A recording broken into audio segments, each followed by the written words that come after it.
ഓം ശ്രീ ഗുരുഭ്യോ നമ. ജ്യോതികമാ ചാനലിലേക്ക് ഏവർക്കും സ്വാഗതം.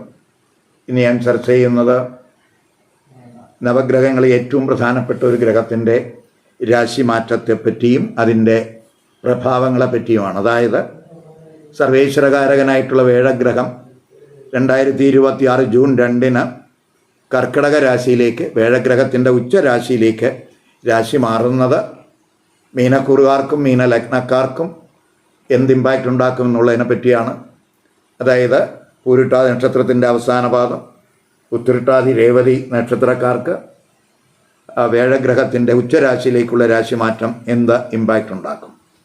ഇപ്പോൾ കർക്കിടക രാശിയിലേക്കാണ് വേഴഗ്രഹം ജൂൺ 2 രാശി മാറുന്നത്. അത് കാലപുരുഷൻ്റെ 4ാം ഭാവരാശിയാണ്. അപ്പോൾ നവഗ്രഹങ്ങളിൽ ഏറ്റവും ശുഭത്വമുള്ള ഗ്രഹമാണ് വേഴഗ്രഹം. സർവേശ്വര കാരകനാണ്, അതുപോലെ ജ്ഞാനകാരകനുമാണ്. അപ്പോൾ സർവേശ്വരകാരകനായിട്ടുള്ള വേഴഗ്രഹം കാലപുരുഷൻ്റെ 4ലേക്ക് പ്രവേശിക്കുക എന്ന് പറയുമ്പോൾ ഭവനത്തിലേക്ക് ഈശ്വരൻ കടന്നു വരുന്ന സമയം എന്ന് പറയാം. അപ്പോൾ പ്രത്യേകിച്ച് നമുക്ക് ചില ഭാഗ്യാനുഭവങ്ങൾ, ഈശ്വരകടാക്ഷം, സത്പ്രവർത്തനങ്ങൾ, സദ്ബുദ്ധി, സാത്വിക ചിന്ത, പഠന മികവ്, ഇവയുടെയൊക്കെ ഒരു സമയം ആയിരിക്കും. പൊതുവെ പറയുകയാണെങ്കിൽ കർമ്മനേട്ടങ്ങളുടെ സമയമായിരിക്കും. കുടുംബത്തിന് സുഖാനുഭവങ്ങൾ ഉണ്ടാകും. കുടുംബ സംരക്ഷണത്തിന് അനുകൂലമായ സമയമാണ്. സാമ്പത്തികമായിട്ടുള്ള അഭിവൃദ്ധിയുടെ ഒരു സമയമായിട്ടും കൂടെ കാണാം. അപ്പോൾ കർക്കിടക രാശിയിൽ വേഴഗ്രഹം ഉച്ചസ്ഥിതിയിലേക്ക് വരുന്നത് മീനക്കൂറുകാർക്കും മീനലഗ്നക്കാർക്കും എങ്ങനെയാകും എന്നുള്ളതാണ്.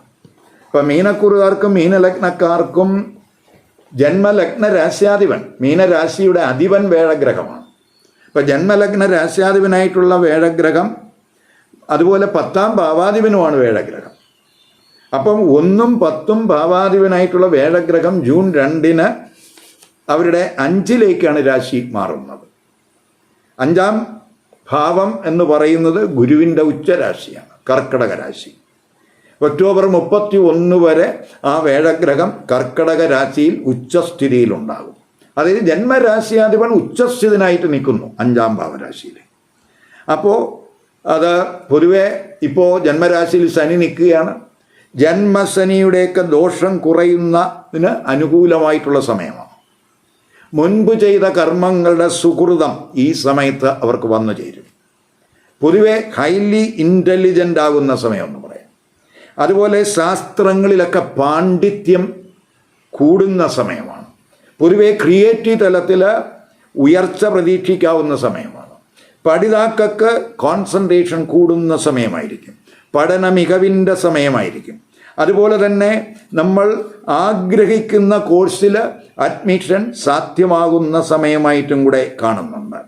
അതുപോലെ നമ്മൾ ഈ പുത്തൻ കോഴ്സുകളൊക്കെ ചെയ്യുന്നവരെ സംബന്ധിച്ചിടത്തോളം അവർക്ക് അതിൽ അഡ്മിഷൻ സാധ്യമാകും. അവർക്ക് അനുകൂല സമയമാണ്. പരീക്ഷകളിലൊക്കെ മികവ് പ്രകടിപ്പിക്കാൻ കഴിയുന്ന സമയമാണ്. ഇപ്പം ടീച്ചിങ് തലത്തിലൊക്കെ തിളങ്ങുന്ന സമയമാണ്. ക്രിയേറ്റീവ് തലത്തിൽ പുതിയ പുതിയ ആശയങ്ങൾ മുന്നോട്ട് വയ്ക്കാനും ആ ആശയങ്ങൾക്ക് സ്വീകാര്യത കൂടുന്ന സമയമാണ്. സന്താനങ്ങൾക്ക് ഗുണാനുഭവം ഉണ്ടാകുന്ന സമയമാണ്. സന്താനത്തിനായിട്ട് കാത്തിരിക്കുന്നവർക്ക് വളരെ അനുകൂല സമയമാണ് ഈ 5ലെ ഗുരു ഉച്ചസ്ഥിതിയിൽ വരുന്നത്. നല്ല ചിന്തകൾ, നല്ല പ്രവർത്തനങ്ങൾ, നല്ല തീരുമാനങ്ങൾ ഇവർക്ക് എടുക്കാനാകുന്ന സമയമാണ്. പൊതുവെ ഡിവൈൻ തോട്ട് കൂടുന്ന സമയമാണ്. പ്രത്യേകിച്ച് നമ്മൾ സ്ക്രിപ്റ്റേഴ്സിലൊക്കെ ഈ പുണ്യപുരാണ ഗ്രന്ഥങ്ങളിലൊക്കെ അറിവ് കൂടുന്ന സമയമാണ്. ആത്മജ്ഞാനം ആർജിക്കുന്ന സമയമാണ്. നമ്മുടെ ഒരു പ്രവർത്തനങ്ങളെല്ലാം പയസ്സായിട്ടുള്ള ആക്ടിവിറ്റീസ് ആയിരിക്കും ഈ സമയത്ത് ഇവരുടെ ഭാഗത്ത് ഉണ്ടാകുന്നത്. അതുപോലെ ഇവരുടെ പ്രണയബന്ധമൊക്കെ സ്മൂത്താകുന്ന സമയമായിരിക്കും. ഗുരു ധനകാരകനാണ്. ആ ധനകാരകൻ പ്രത്യേകിച്ച് സാമ്പത്തികമായിട്ട്, പ്രത്യേകിച്ച് 5ൽ ഉച്ചസ്ഥിതിയിലൊക്കെ വരുമ്പോൾ സാമ്പത്തികമായിട്ട് നേട്ടങ്ങൾ ഉണ്ടാകുന്ന സമയമാണ്. കലാപ്രവർത്തകർക്ക് ഗുണാനുഭവം ഉണ്ടാകുന്ന സമയമാണ്. ഗുരുവിനെ സംബന്ധിച്ചിടത്തോളം ഈ മീനക്കുറുകാർക്ക് അവരുടെ കർമ്മഭാവാധിപനാണ് ഗുരു, 10ാം ഭാവാധിപനാണ് ഗുരു. ആ 10ാം ഭാവാധിപനായ ഗുരു 5ൽ ഉച്ചനാകുകയാണ്. അപ്പോൾ ഈ 10ൻ്റെ അഷ്ടമസ്ഥാനമാണ് 5 എന്ന് പറയുന്നത്. അപ്പോൾ പൊതുവെ നമുക്ക് കർമ്മമണ്ഡലത്തിൽ പോസിറ്റീവായിട്ടുള്ള ഒരു പരിവർത്തനത്തിൻ്റെ സമയം എന്ന് പറയാം. സ്പെക്കുലേറ്റീവ് ബിസിനസ്സിൽ, ഷെയർ മാർക്കറ്റിൽ, അതുമായിട്ട് ബന്ധപ്പെട്ട് പ്രവർത്തിക്കുന്നവർക്ക്, ടീച്ചേഴ്സിന്, ക്രിയേറ്റീവ് വർക്ക് ചെയ്യുന്നവർക്ക്, അവർക്കൊക്കെ തന്നെ ഇപ്പം ഈ നിയമ മേഖലയിൽ പ്രവർത്തിക്കുന്നവർക്ക്, സ്പിരിച്വൽ റിലേറ്റഡ് ആയിട്ടുള്ള വർക്ക് ചെയ്യുന്നവർക്ക്, ഇവർക്കൊക്കെ തന്നെ അപ്രതീക്ഷിതമായിട്ടുള്ള പോസിറ്റീവ് മാറ്റങ്ങൾ ഈ സമയത്ത് ഉണ്ടാകും. മുൻപ് ചെയ്ത സത്പ്രവർത്തികളുടെ ഗുണാനുഭവം ഈ സമയത്ത് അവർക്ക് വന്നു ചേരും. പുത്തൻ സ്റ്റാർട്ടപ്പുകളൊക്കെ തുടങ്ങാൻ ആഗ്രഹിക്കുന്നവർക്ക് അനുകൂല സമയമാണ്. പൊതുവെ വർക്കിലൊക്കെ സാറ്റിസ്ഫാക്ഷൻ ഉണ്ടാകുന്ന സമയമെന്ന് പറയാം. ഉയർന്ന തലങ്ങളിൽ അഡ്വൈസർ വർക്കൊക്കെ ചെയ്യുന്നവർക്ക് ഗുണാനുഭവം ഉണ്ടാകും. പൊതുവെ ഡിവൈൻ ബ്ലെസ്സിങ്സിൻ്റെ സമയമാണ്. കാര്യങ്ങൾ വിവേചിച്ചറിയാൻ കഴിയും, ശരിതെറ്റുകൾ തിരിച്ചറിയാൻ കഴിയും.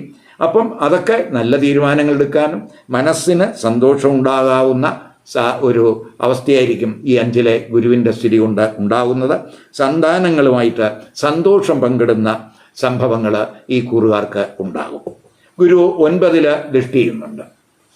അപ്പോൾ ഈ 5 ഉച്ചസ്ഥിതിയിൽ നിൽക്കുന്ന ഗ്രഹം 3 രാശികളിൽ ദൃഷ്ടി ചെയ്യുന്നുണ്ട്. അതിൽ 9 ആ ഗുരു ദൃഷ്ടി ചെയ്യുന്നുണ്ട്. അപ്പോൾ നോക്കണം, ഈ കുറുകാരെ സംബന്ധിച്ചിടത്തോളം 5 വേഴം, 9 ഗുരുവിൻ്റെ ദൃഷ്ടി വളരെ അനുകൂലമായിട്ടുള്ള ഒരു സമയം എന്ന് പറയാം. ഒക്ടോബർ 31 വരെ ഗുരു 9 ദൃഷ്ടി ചെയ്യുന്നു. അത് 5ൻ്റെ 5ാം ഭാവമാണ് ഈ 9 എന്ന് പറയുന്നത്. അപ്പോൾ എല്ലാ തലങ്ങളിലും ചില ഭാഗ്യാനുഭവങ്ങൾ, സഹായങ്ങൾ പ്രതീക്ഷിക്കാവുന്ന സമയമാണ്.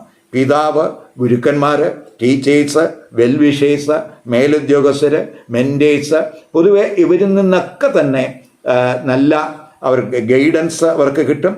അതുവഴി അവർക്ക് വലിയ നേട്ടങ്ങൾ ഉണ്ടാകുന്ന സമയമായിരിക്കും. ഏത് സംരംഭങ്ങളും ആഗ്രഹിക്കുന്ന രീതിയിൽ മുന്നോട്ട് കൊണ്ടുപോകാൻ കഴിയുന്ന സമയമാണ്. അതിനുള്ള പ്രായോഗിക ബുദ്ധി, അതിനുള്ള ജ്ഞാനം ഈ സമയത്ത് ഇവർക്കുണ്ടാകും.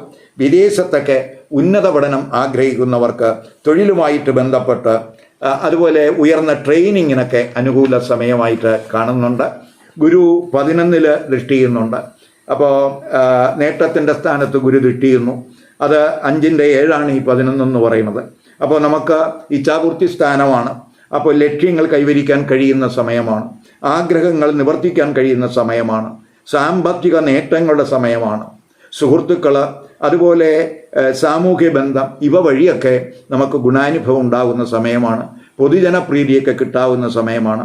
ബിസിനസ് വഴി നേട്ടങ്ങൾ, ലാഭവർദ്ധനമൊക്കെ പ്രതീക്ഷിക്കാവുന്ന സമയമാണ്. പുതിയ സൗഹൃദങ്ങളുടെ സമയം എന്ന് പറയാം. ഉന്നതരായിട്ടുള്ള വ്യക്തികളെ മീറ്റ് ചെയ്യുന്നതിനുള്ള അവസരങ്ങളൊക്കെ ഈ സമയത്ത് ഉണ്ടാവും.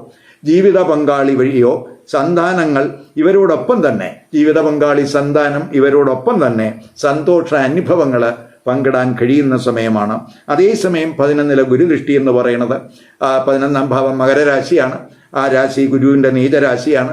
അപ്പോൾ ഗുരു 11 നീചദൃഷ്ടിയാണ് ചെയ്യുന്നത്. അപ്പോൾ നമ്മുടെ സുഹൃത്തുക്കളെയൊക്കെ സെലക്ട് ചെയ്യുമ്പോൾ, അല്ലെങ്കിൽ സുഹൃത്തുക്കളുമായിട്ടുള്ള സംരംഭങ്ങളിലൊക്കെ നമ്മൾ പങ്കുചേരുമ്പോൾ അല്പം കെയർ കൊടുക്കുന്നത് നല്ലതാണ്. അപ്പോൾ നമ്മുടെ സുഹൃത്തിൻ്റെ ആ ക്വാളിറ്റി, അവരുടെ ഹാബിറ്റ് ഒക്കെ നമ്മൾ മനസ്സിലാക്കി വേണം അവരുമായിട്ടുള്ള ആ ഒരു കണക്ഷൻ അല്ലെങ്കിൽ അവരുമായിട്ടുള്ള സംരംഭങ്ങളിൽ നമ്മൾ പങ്കുചേരേണ്ടത്. അത്തരം കാര്യങ്ങൾ ഒന്ന് ശ്രദ്ധിക്കുക.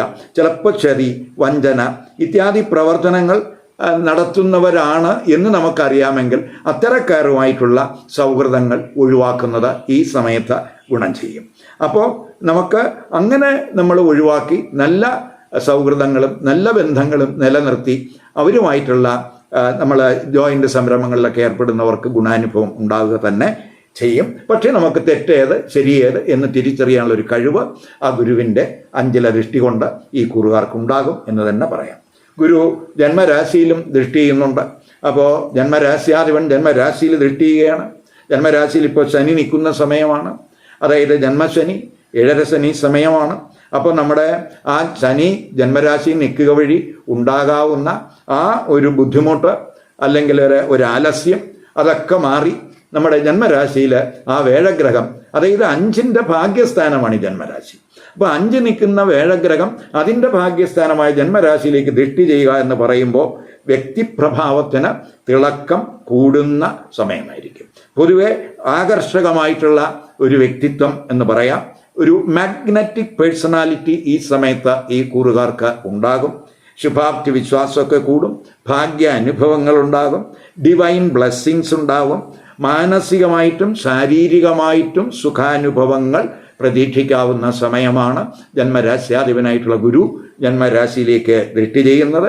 അപ്പോൾ നമുക്ക് എന്തെങ്കിലും ആരോഗ്യ പ്രശ്നങ്ങളൊക്കെ ഉണ്ടെങ്കിൽ തന്നെയും അവയിലൊക്കെ തന്നെ നമുക്ക് സഡനായിട്ടുള്ള ഒരു മാറ്റത്തിന് ആ ജന്മരാശിയാധിപനായിട്ടുള്ള വേഴഗ്രഹം ആ ജന്മരാശിയിൽ ദൃഷ്ടി ചെയ്യുന്നത് പൊതുവെ അല്പം ഫിലോസഫിക്കലായിട്ട് സംസാരിക്കാനും അതുപോലെ നമുക്ക് അച്ചടക്കമാർന്ന ഒരു പ്രവർത്തനം നമ്മുടെ ഫീൽഡുകളിലൊക്കെ ഉണ്ടാകും.